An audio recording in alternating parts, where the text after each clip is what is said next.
Masayang sinalubong ng mga kapamilya viewers ang pagbabalik ni Carmina Villaruel sa ABS-CBN matapos ang matagal na panahon.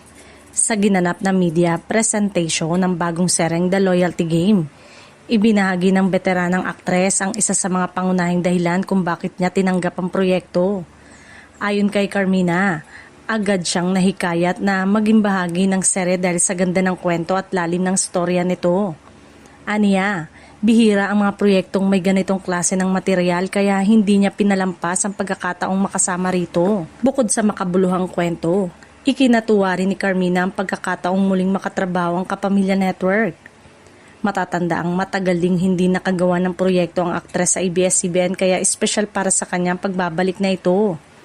Inaasahan namang magpapakita si Carmina ng panibagong antas ng pagganap sa serye, kasama ang iba pang mahusay na artista na bumubuo sa cast ng The Loyalty Game. Dahil dito, lalong tumindi ang excitement ng mga manonood para sa naturang proyekto.